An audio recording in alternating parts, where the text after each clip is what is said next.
Today I thought it would be fun to make a hypothetical crossover platform fighter. A topic I don't see much about is smaller scale crossover platform fighters. Games such as Newgrounds, Slap City, and Framemakers. So far I haven't seen an indie platform fighter focus on the animation scene, and the studio that would work perfectly is glitchproduction. Oh hell no! They have a lineup of characters people loved and want to see return, so why not make a crossover platform fighter? They already publish a web browser kart racer, so why not go even further and have these characters beat each other up in a fighting game? But right before I start making the roster, let's start off the ground rules. As easy as I could say, let's add every single character from Glitch Productions and SMG4 Wiki in the game. Wait a minute. I do want to make the roster size realistic since fighting games rosters tend to be small. Most indie fighting games tend to start out with around 8 to 10 characters. I will also add 2 more slots just for the fun of it, totaling around 12 base game fighters. Second rule is, while I will be adding SMG4 characters, I will not be adding any copyrighted characters such as Mario, Steve, or anyone that isn't owned by Glitch. I will also not include SMG4 and 3 in the roster since they are self-inserts of real life people, and their moveset would have to be based around memes that Glitch doesn't even own the rights to. I doubt Glitch lawyers are going to be fighting tooth and nails for the Pingus side special. I will also not include Hobo Bros and Hitbox characters as well, since they are just Luke and Kevin. They fall over to real life people and not cartoon characters, so they're out. I'm a 24-year-old man with a 5-year degree in computer science and engineering. Finally, I will also include 3 Glitch pilot shows since I want to brainstorm with the information we know about the characters in the show and how they would play in a fighting game, since it would be fun thought experiment on how they would function just by looking at one episode. And now that we have our roster size and rules, let's start creating the roster.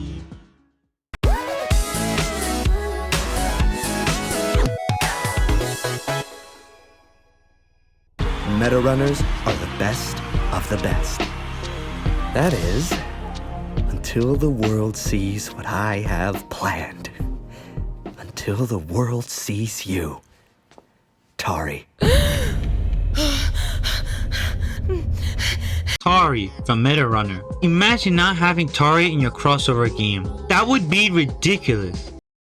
Was the budget really that low? She was the first Glitch Production character. Some would even say she's the mascot of Glitch Production, although stating as a low bar considering she was the only mascot that wasn't beaten by a crowbar. Bo got turned to a marketable plushie, Qbert was burnt alive by Jax because he showed him frog pictures, and Qbert has committed several illegal activities. But anyways, what will her moveset be? I imagine her moveset being similar to a mage sword user, pulling from games from the Metarunner series, using matching spells like ice shards, a sword for range attacks, and a sniper to zone the opponent out. She can do a lot in her series that could make for an interesting moveset.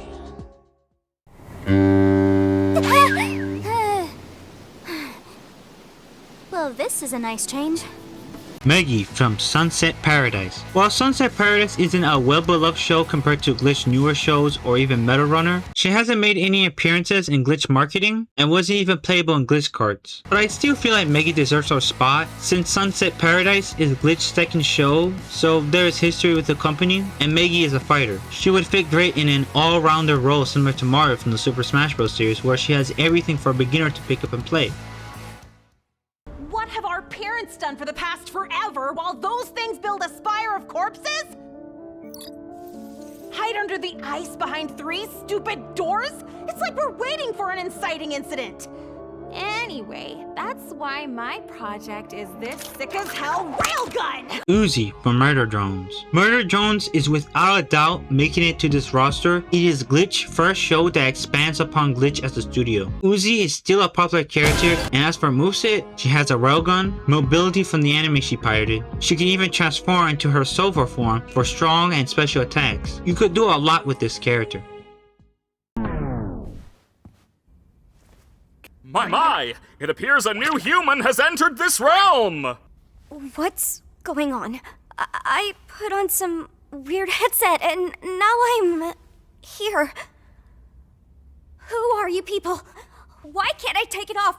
Where am I? Pomni from the Amazing Digital Circus. Pomni, without a question, is insanely popular. She's in Glitch Card and is even in Fortnite. The hardest part for Pomni is making a moveset since she doesn't do much fighting or casting spells. But it wasn't until I figured out a creative moveset idea for her. In the Amazing Digital Circus, at early episodes from 1 to 3, you see her nervous and terrified of the circus, but in later episodes, you later see her less nervous and more used to her surroundings of the circus. So I figure, why not make her a beginner character like Kirby? A character that anyone can pick up and play for a beginner who wants a good defensive character, but if someone wants to go for a rushdown playstyle, they could do that with her. She could also have moves where, for her strong attacks, she can extend her limbs, which can be used for defense and to KO the opponent, but have a ton of end lag, making her vulnerable to get hit if the opponent dodges the attack.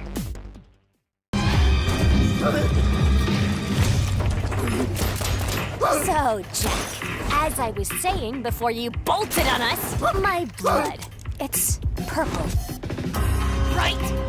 You can't silence me, black blood! Mel from the Gaslight District. Gaslight District only has 1 episode so far. I feel like for the little info we know, Mel has been known to have quick reflexes, and judging for her body type, I imagine her moveset being similar to Sheik or Tirsu Samus, where she is a quick nibble character that is easy to KO but is a combo monster. She could use her pocket knife as her only strong moves to KO the opponent.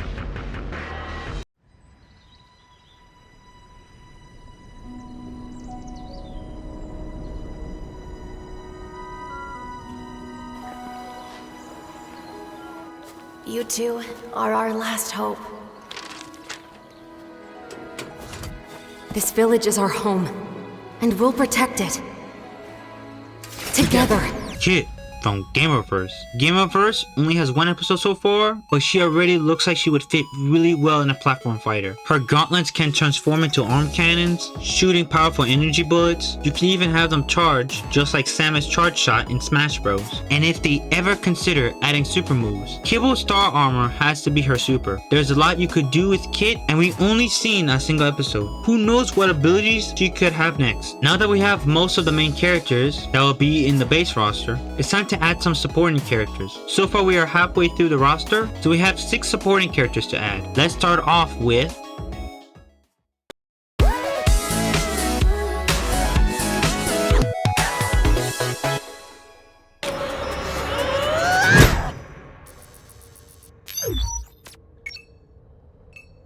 Did you just slap me with that arm?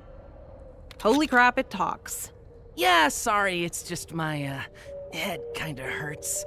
Hey, are you new to our squad?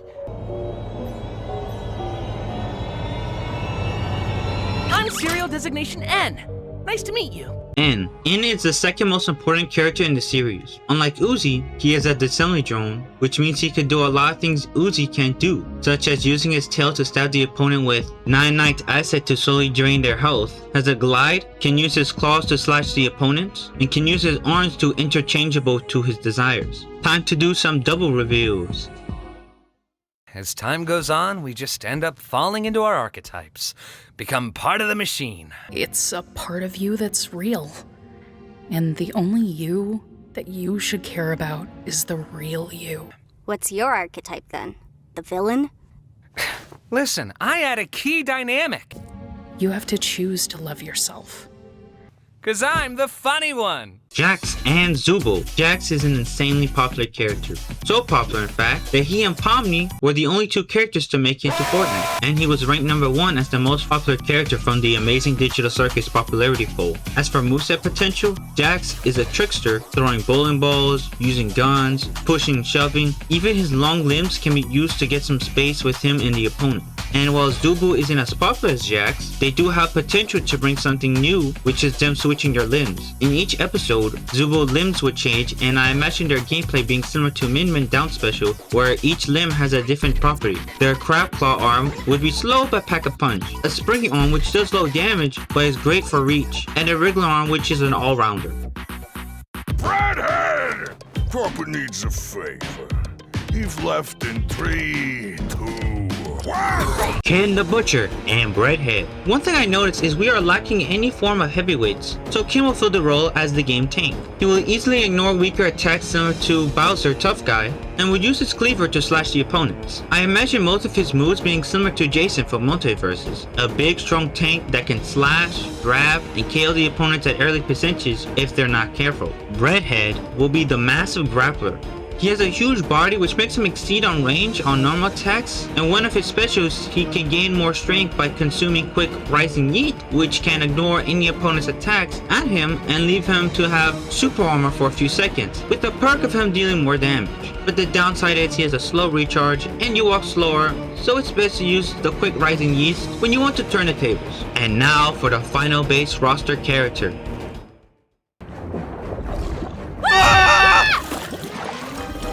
Hey there, friends! Dolphin. Good.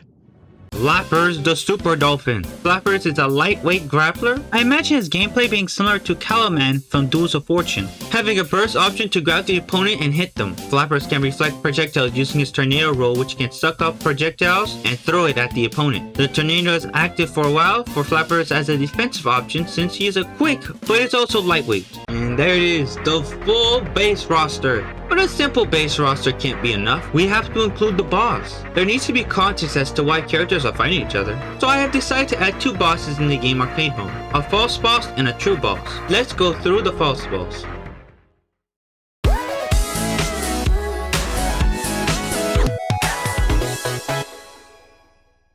After Cain failed attempt at trying to make the circus members appreciate him, he hears a voice trying to comfort him. You want to feel approved? Well, I do too. It isn't fair what people at the top do to us. Use us, as we never get the respect we deserve. Cain asks, yes, mysterious voice. All I do to these people is give them adventures to explore, and they don't even give me a thanks. Who are you, mysterious voice? As for who I am, well, I've gone by a few names and aliases recently. But for you, my dear, you can call me Sheridan.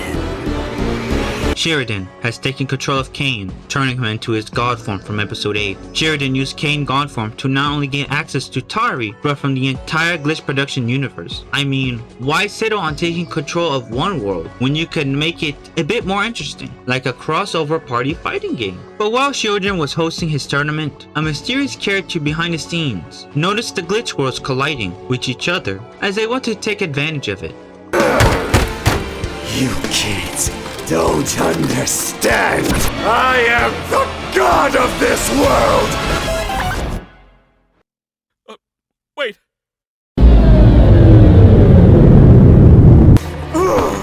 Get off me! I am supposed to win! None of you stupid, brainless, weak-minded idiots are going to destroy my work ever again!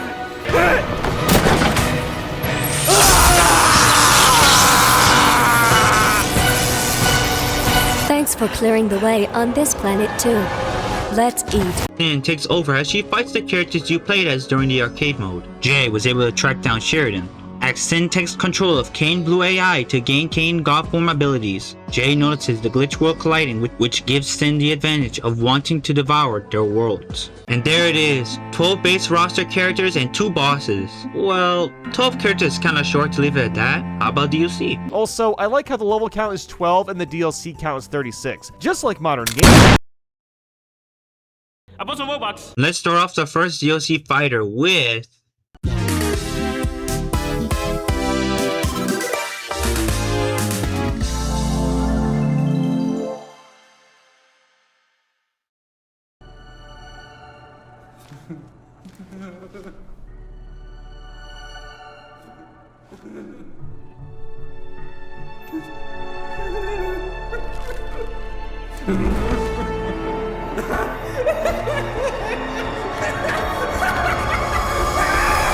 Mr. Puzzles. I wanted to add another character from the SMG4 universe, and Mr. Puzzle was the character I picked since not only he's getting his own show, calling all villains, Mr. Puzzle could make for a creative moveset. He could warp illusions, use wires to grab the opponent, summon clones of himself, pause time, teleport. He has an endless supply of moves he could do in a fighting game. But I picture his moveset being similar to April O'Neil from the Nasby games, where he has a 5-star rating mirror that fills up, which gives him a buff on speed and damage, but using all 5 stars gives him a guaranteed strong KO option. Unless he misses, then he is open for a huge punish.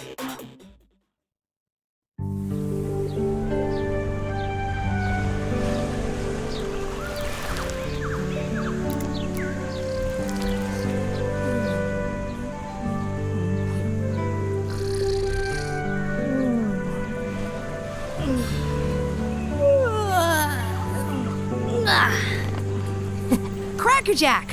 What a beautiful day! Theo! Metarunner does deserve another rep, and how important Theo was from the series, I want to add a character that would make for a pretty sweet moveset. So far we don't have another small, lightweight character since Flappers, and I wanted to give Theo a moveset that satisfied those players. He could throw his coconut boomerang at the opponent, long chop, throw banana mines, or banana peels that can trip the opponent, and even use pineapple hammers for their strong attacks.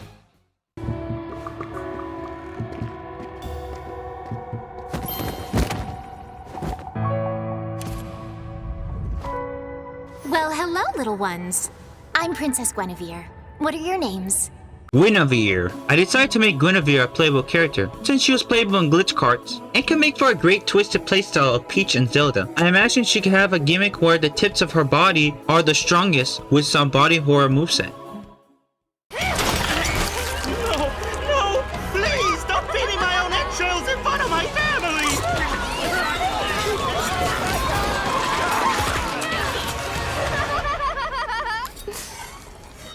And yet, I still feel nothing.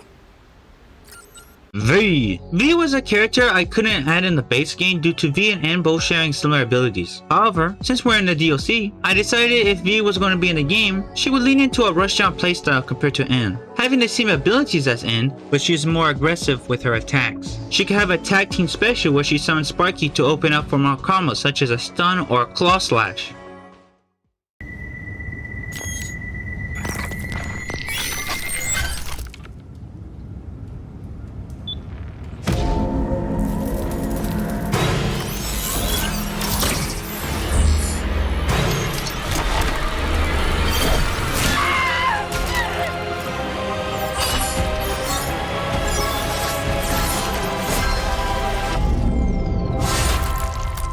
Doll. I wanted to add a character that mainly focuses on the defensive aspect of their character. While Uzi has powers what Doll is capable of, Doll moveset will mainly focus on her telekinesis and defensive abilities. She can create illusions, create force fields to reflect projectiles, and uses knives to stab the opponent.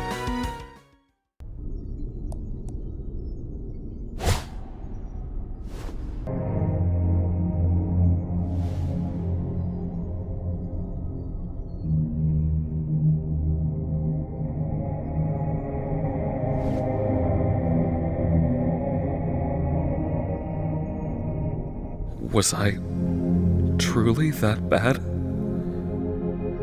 Kane. It might sound odd that Kane is both a boss and a playable fighter. It will make sense when I get to the DLC bosses. As for Kane moveset, there's a lot you could do with Kane. You can make him use a staff for far range attacks, summon practically anything. Use Bubble as a puppet. There are endless possibilities for Kane to do, but one thing I want the team to capture, I picture him being a silly god. A character who knows they are a powerful being, but the animations emotes it in a way that is super cartoony or not taking the fight seriously.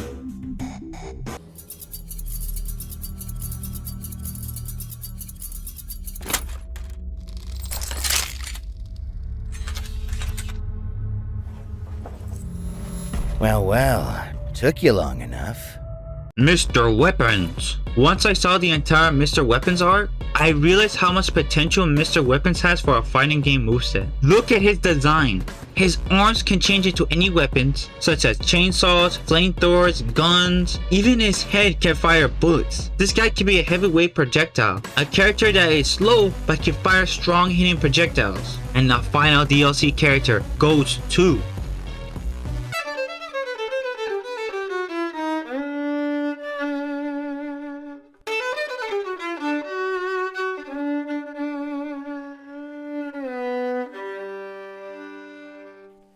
Old Man River.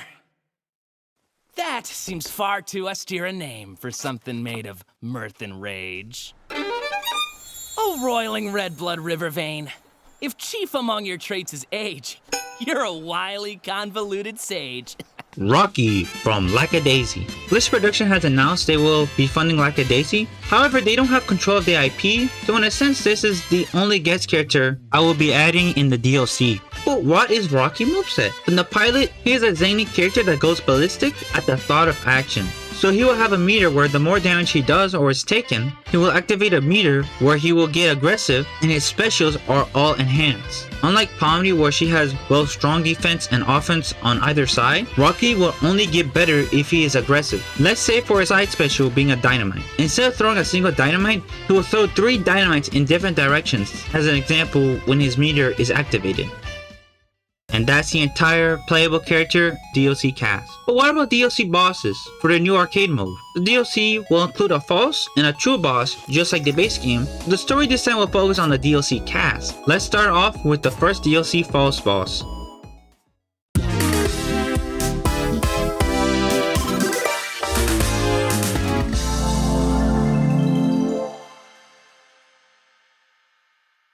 After defeating Sin, the cast of characters question if they could save their worlds after what Sheridan and Sin has done, until Meggy mentioned the Phoenix Egg. The Phoenix Egg can transport them to the in-between, where they are between life and death. Their worlds aren't gone. The Phoenix Egg can revive their worlds until a certain someone really wants the egg for themselves. The mysterious character asks Jay that he could revive Sin if she retrieves the Phoenix Egg to him.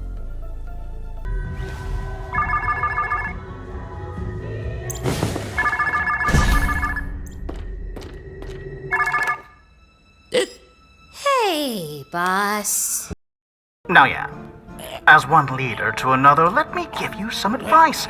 Good leadership is all about providing strong motivation. Here's an example. If you don't kill that deputy, I will kill you. See, you feel more motivated, right? Sir Benedict Cumbersnatch. Jay agrees to help Benedict, even if Benedict is an insulator. Has finally found the Phoenix Egg and wanted to use it to not only revive Sin and Sheridan, but transform into his true form, take control of Sin and Sheridan so he could rule over the universe with its unstoppable army. But even though hope might seem lost, one character that wasn't defeated was Kane. Kane was able to escape Sheridan and Sin's control as he helps the player, or if you are playing as him in the arcade mode, decides to do the right thing and save his friends from Benedict. But Benedict isn't the only villain who wants the Phoenix Egg. After you defeat Benedict, someone decides to snatch the Phoenix Egg as he crushes Benedict, sending him into the in-between as we see the true boss. Look out there. The rules of the gameoverse are cruel and unfair. With the float we absorb from planets like yours, we can change those rules. Bring back all that we've lost. Join us. Warwick wanted to use the Phoenix Egg as a chance to change the rules of the glitch universe. He did ask Benedict to join him so he could use the Phoenix Egg, but Benedict only wanted the egg for himself so he could create his evil empire back. So it's now up to the player to defeat Warwick from using the Phoenix Egg to take control of the glitch universe.